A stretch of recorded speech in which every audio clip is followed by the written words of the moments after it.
하나님 말씀 보겠습니다. 하나님 말씀은 요한일서 2장 12절부터 17절까지 말씀입니다.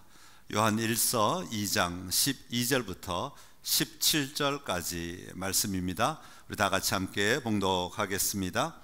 자녀들아, 내가 너희에게 쓰는 것은 너희 죄가 그의 이름으로 말미암아 사함을 받았으며, 아비들아, 내가 너희에게 쓰는 것은 너희가 태초부터 계신 이를 알았으며, 청년들아, 내가 너희에게 쓰는 것은 너희가 악한 자를 이기었음이라. 아이들아, 내가 너희에게 쓴 것은 너희가 아버지를 알았으며, 아비들아, 내가 너희에게 쓴 것은 너희가 태초부터 계신 이를 알았으며, 청년들아, 내가 너희에게 쓴 것은 너희가 강하고 하나님의 말씀이 너희 안에 거하시며 너희가 흉악한 자를 이기었음이라. 이 세상이나 세상에 있는 것들을 사랑하지 말라. 누구든지 세상을 사랑하면 아버지의 사랑이 그 안에 있지 아니하니, 이는 세상에 있는 모든 것이 육신의 정욕과 안목의 정욕과 이생의 자랑이니 다 아버지께로부터 온 것이 아니요 세상으로부터 온 것이라. 이 세상도 그 정욕도 지나가되 오직 하나님의 뜻을 행하는 자는 영원히 거하느니라. 아멘. 오늘 요한일서 2장 12절부터 17절 말씀 통해서 자녀들아, 청년들아, 아비들아 라는 제목으로 함께 하나님의 은혜를 나누려고 합니다. 지금 우리는 비대면의 시간을 보내고 있습니다. 여러분, 비대면이라는 말의 의미가 무엇입니까? 서로 얼굴을 마주보고 대하지 못한다, 않는다라는 뜻이 있습니다. 사람은 서로 얼굴을 마주 보면서 관계가 형성됩니다. 만남을 통해 관계가 형성되는 것이죠. 어떤 경로로 만나든지 만남을 통해 관계가 세워지고 그 관계가 유지되기 위해서는 대면의 시간이 많아야 합니다. 그런데 그 얼굴을 서로 보지 못하게 되었다는 것은 관계가 그만큼 약화할 수밖에 없다는 말입니다. 그렇다면 이런 비대면의 시간과 우리의 믿음은 어떤 상관관계가 있을까요? 어떤 분들은 서로 얼굴을 대하지 못하고 만나지 못하니까 내 믿음도 약해지는 것 같아요, 그렇게 말씀하시는 분들이 있습니다.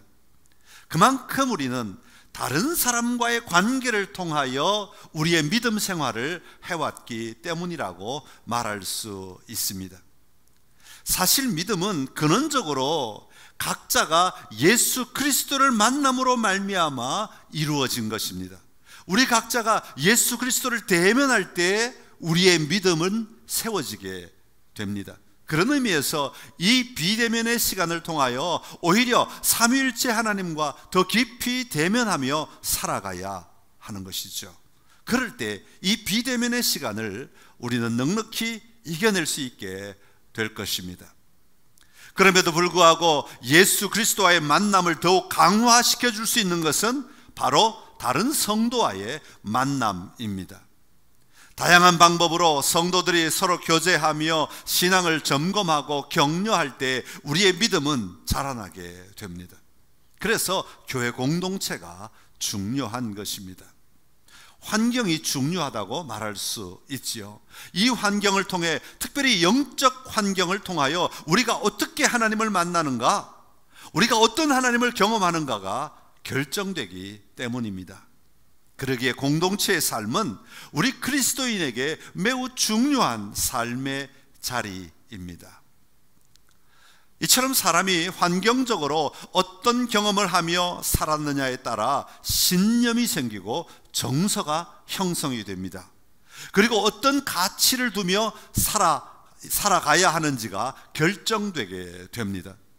이런 환경 속에서 형성된 것을 뭐라고 부르는가 하면 세계관이라고 부릅니다.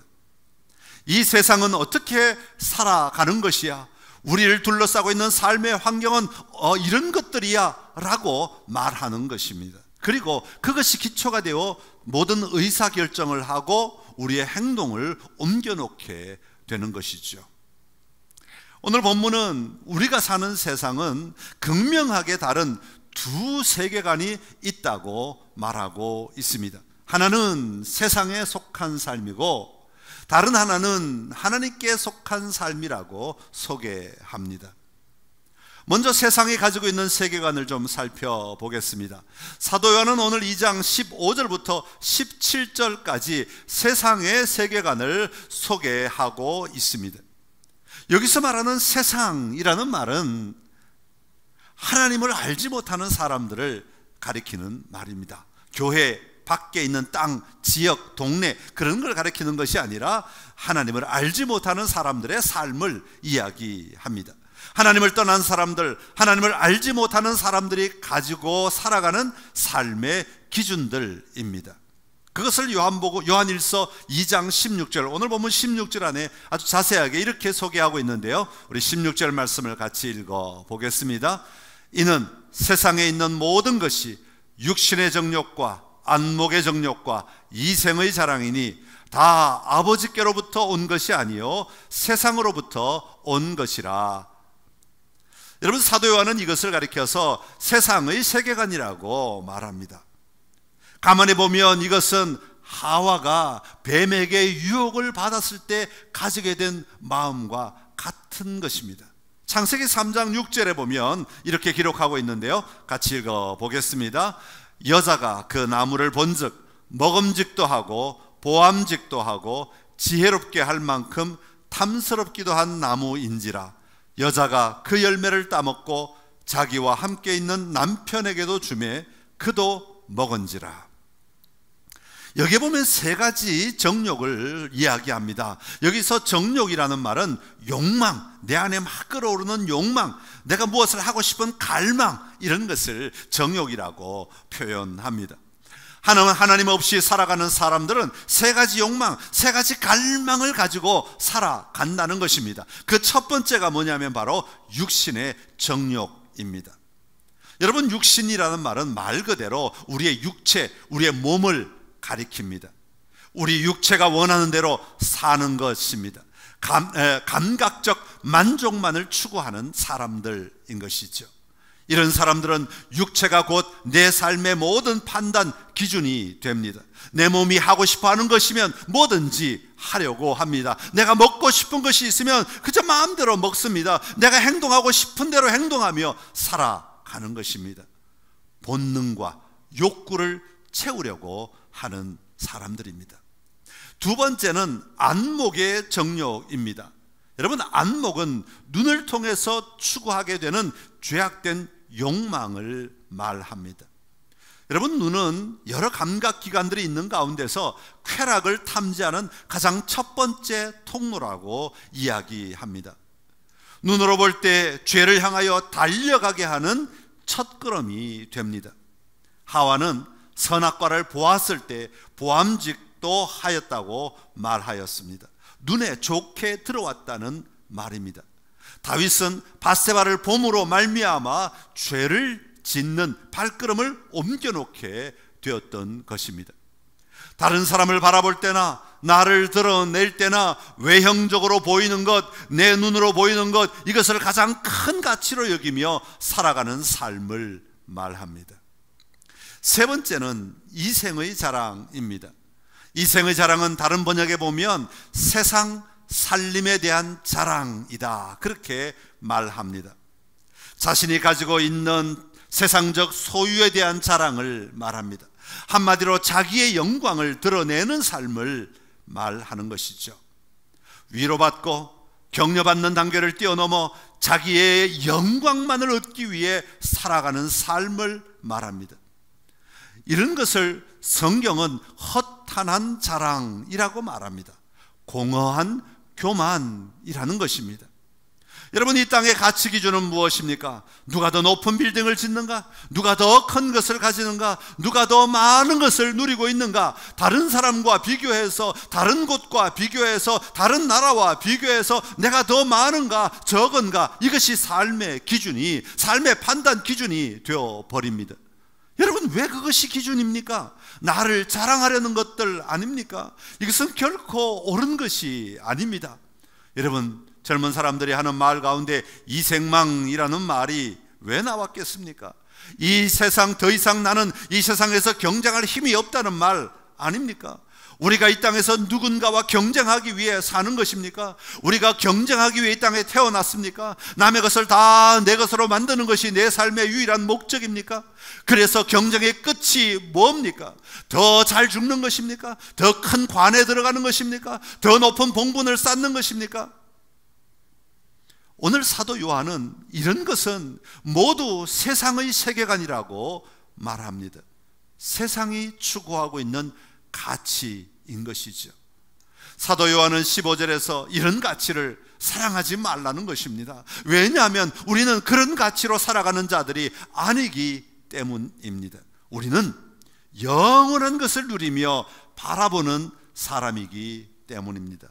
17절에 그렇게 기록하고 있는데 세 번역으로 같이 읽어보겠습니다. 이 세상도 사라지고 이 세상의 욕망도 사라지지만 하나님의 뜻을 행하는 사람은 영원히 남습니다. 아멘. 자, 그렇다면 우리는 무엇을 근본으로 삼고 우리의 가치 기준으로 삼고 살아야 하겠습니까?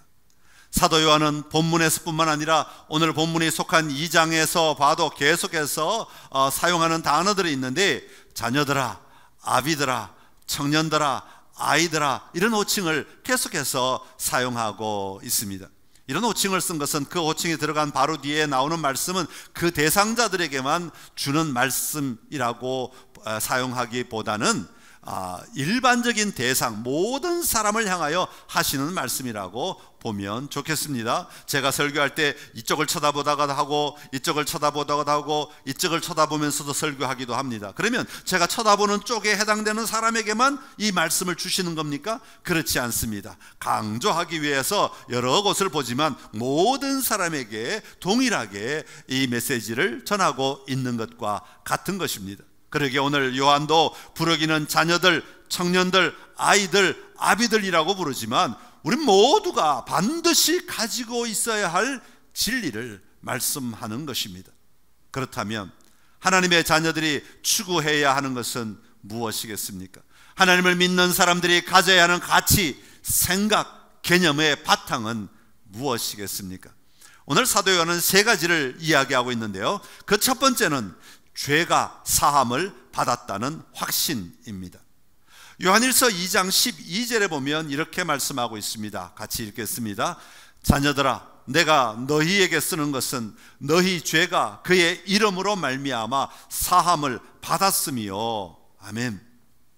여러분, 그리스도인의 삶의 바탕에는 분명한 믿음의 고백이 있어야 합니다. 그것은 바로 우리의 죄가 사함을 받았다는 것입니다. 용서함을 받았다는 것입니다. 여러분, 그리스도인의 출발점은 우리가 예수 그리스도를 믿음으로 말미암아 우리의 죄가 용서함을 받았다는 이 확신에서부터 출발하는 것입니다. 사도 바울은 로마서 8장 1절 2절에서 이렇게 이야기합니다. 같이 읽어보겠습니다. 그러므로 이제 그리스도 예수 안에 있는 자에게는 결코 정죄함이 없나니 이는 그리스도 예수 안에 있는 생명의 성령의 법이 죄와 사망의 법에서 너를 해방하였음이라. 아멘.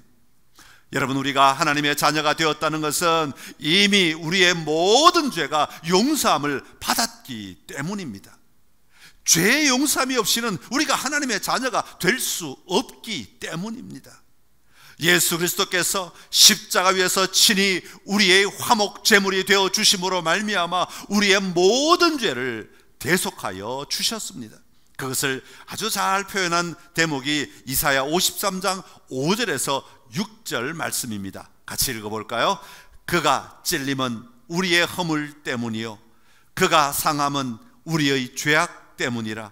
그가 징계를 받음으로 우리는 평화를 누리고 그가 채찍에 맞음으로 우리는 나음을 받았도다. 우리는 다 양 같아서 그릇 행하여 각기 제 길로 갔거늘 여호와께서는 우리 모두의 죄악을 그에게 담당시키셨도다. 아멘. 여러분, 그렇습니다. 우리의 죄가 용서함을 받을 수 있는 것은 나의 노력이나 나의 능력 때문이 결코 아닙니다. 바로 예수 그리스도 때문입니다. 예수님께서 이 땅에 오셔서 십자가 위에서 우리를 대신하여 죽으심으로 말미암아 우리의 죄가 용서함을 받았기 때문입니다. 그러기에 우리는 더 이상 죄인이 아니라 자유한 자가 되었습니다. 더 나아가 하나님의 자녀가 되었습니다. 그것은 바로 하나님의 사랑 때문 아닙니까? 우리를 향하신 하나님의 사랑이 너무나 크시기에 그 사랑으로 인해 독생자 예수님을 보내주시고 그 사랑으로 인해 십자가도 마다하지 않으셨습니다. 바로 그 사랑으로 우리를 죄로부터 자유하게 하시고 그 사랑으로 우리를 자녀 삼아 주신 것입니다. 사랑하는 성도 여러분, 우리 안에 나의 모든 죄가 용서함을 받았다는 확신을 가지고 있을 때 우리는 하나님의 백성으로서 하나님의 자녀로서 하나님의 나라를 오늘 우리의 삶의 자리에서 담대하게 누리며 살아갈 수 있습니다. 우리가 교회 다니면서 나를 구원해 달라고 기도하며 사는 것 절대 아닙니다. 죄를 용서받은 자로서 어떻게 살아야 할 것인가를 구하며 살아야 합니다. 오늘 저와 여러분의 삶 속에 이 분명한 확신으로 힘있게 그리고 담대하게 오늘 우리의 삶의 현장을 살아가는 선창의 귀한 가족들이 되시기를 간절히 기원합니다. 오늘 본문을 통해서 사도 요한이 두 번째로 이야기하고 있는 것은 악한 자를 이겼다는 확신입니다. 오늘 본문 13절과 14절에 청년들아 라고 말하면서 하는 말씀은 바로 악한 자를 이겼다는 것입니다. 오늘 본문 13절 14절에서 이렇게 말합니다. 같이 읽어보겠습니다. 아비들아, 내가 너희에게 쓰는 것은 너희가 태초부터 계신 이를 알았음이요, 청년들아, 내가 너희에게 쓰는 것은 너희가 악한 자를 이겼음이라. 아이들아, 내가 너희에게 쓴 것은 너희가 아버지를 알았음이요, 아비들아, 내가 너희에게 쓴 것은 너희가 태초부터 계신 이를 알았음이요, 청년들아, 내가 너희에게 쓴 것은 너희가 강하고 너 하나님의 말씀이 너희 안에 거하시며 너희가 흉악한 자를 이겼음이라. 아멘. 여러분, 오늘 본문에 보면 이겼다라는 말을 자주 사용하고 있는데 이 이겼다는 말은 앞으로 이길 것이다 라는 미래형이 아닙니다. 하나님이 앞으로 보장해 주시는 미래에 주실 그런 약속이 아닙니다. 이겼다라는 말은 이미 오늘 우리는 악한 자를 이겼다, 흉악한 자를 이겼다라고 말하는 것이죠. 완료형을 사용하고 있습니다. 자, 그렇다면 여기서 말하는 우리가 이긴 악한 자, 흉악한 자는 누구를 말하겠습니까? 우리가 이긴 대상은 누구입니까? 우리가 그 소나기에서 벗어난 대상은 누구입니까? 여기서 말하고 있는 악한 자라고 지칭되는 것은 바로 사탄을 가리킵니다. 요한은 직접적으로 사탄이라는 말을 사용하지 않았습니다. 아마도 요한은 사탄이 가지고 있는 특징을 이야기하므로 사탄을 암묵적으로 드러내고 있는 것 같습니다. 사탄은 악한 자입니다. 흉악한 자입니다. 여러분, 왜 사탄이 악한 자입니까? 우리를 좋은 대로, 우리를 행복하게, 우리를 아름다운 곳으로 인도하는 것이 아니라 우리를 죽음으로 몰고 가는 자이기 때문입니다. 우리로 하여금 하나님과 멀어지게 하며 하나님과 상관없는 죽음으로, 파멸로, 파괴로 우리를 인도하는 자이기 때문입니다. 우리가 예수님을 믿음으로 말미암아 우리는 이런 악한 자를 이미 이겼다고 요한은 선포하고 있습니다. 그렇다면 우리가 예수님을 믿으면서 언제 악한 자와 전쟁을 치러 이겼습니까? 우리가 악한 자를 이긴 것은 내가 직접 전쟁을 치러서 이긴 것이 아닙니다. 내가 싸워서 이긴 것이 아닙니다. 내가 직면하고 그 두려움을 이겨냈기 때문에 이겨낸 것이 아닙니다. 예수 그리스도께서 십자가에서 사탄의 권세를 멸하셨기 때문입니다.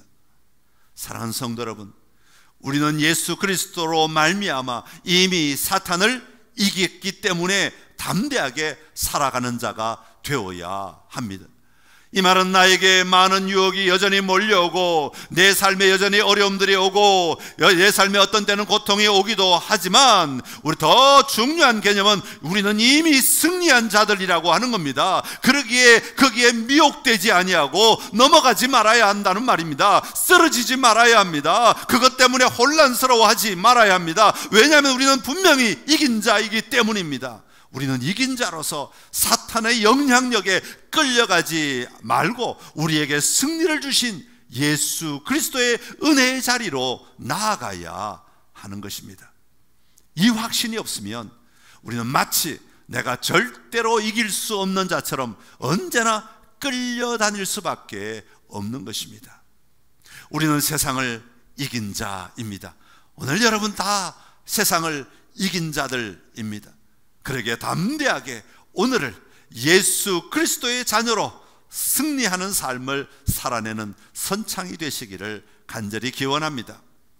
세 번째로 사도 요한은 태초부터 계신 이를 알았다는 확신을 말씀하고 있습니다.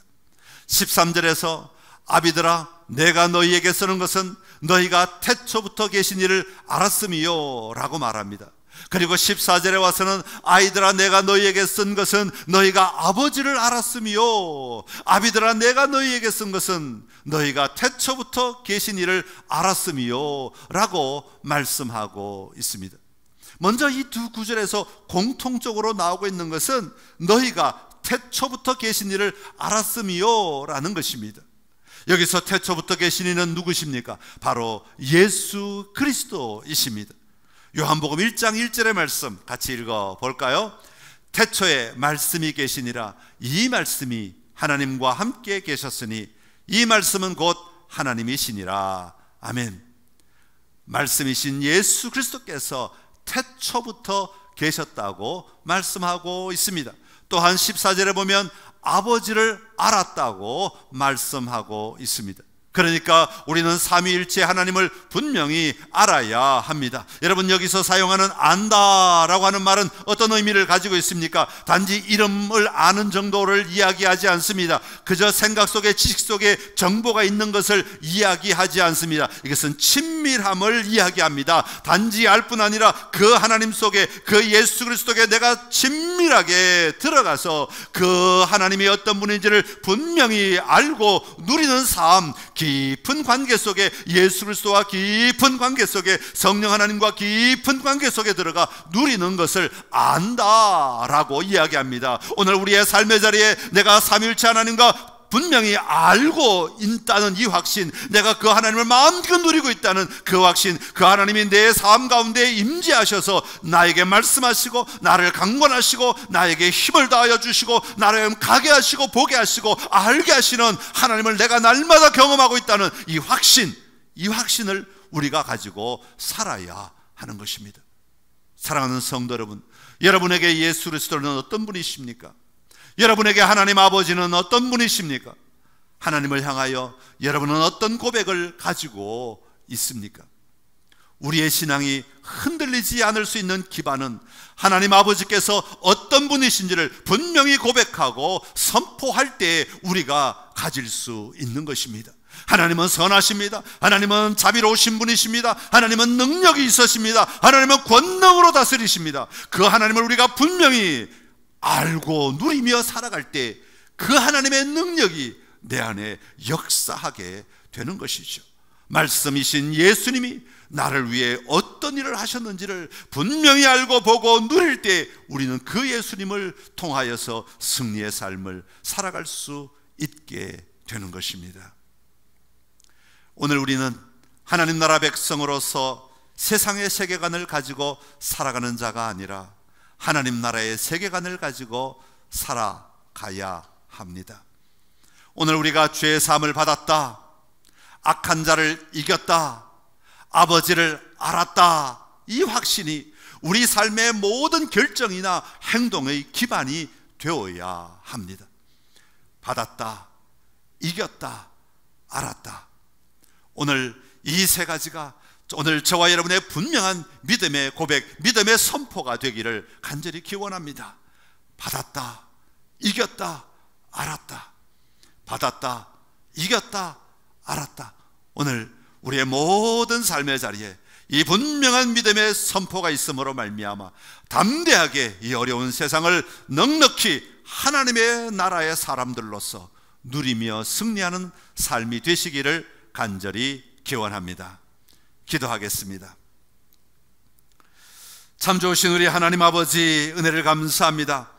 우리를 사랑하여 주시어서 예수 그리스도를 땅에 보내주시고 우리로 하여금 하나님 나라의 백성으로 하나님의 자녀로 온전히 살아갈 수 있도록 은혜를 베풀어 주시니 감사합니다. 자녀 삼아 주시고 그 자녀의 권세를 누리며 그 자녀의 기쁨을 누리며 그 자녀의 아름다움을 누리며 살아가게 하시니 감사합니다.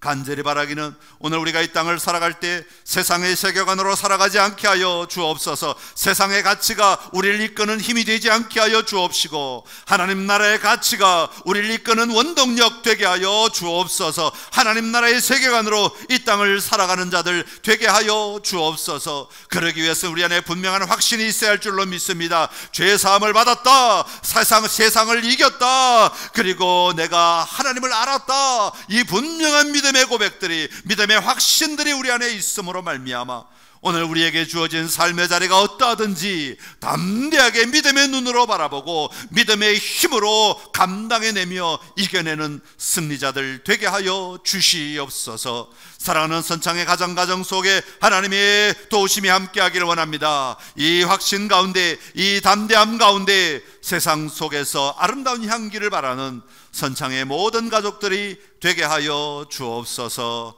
예수님의 이름으로 기도드리옵나이다. 아멘.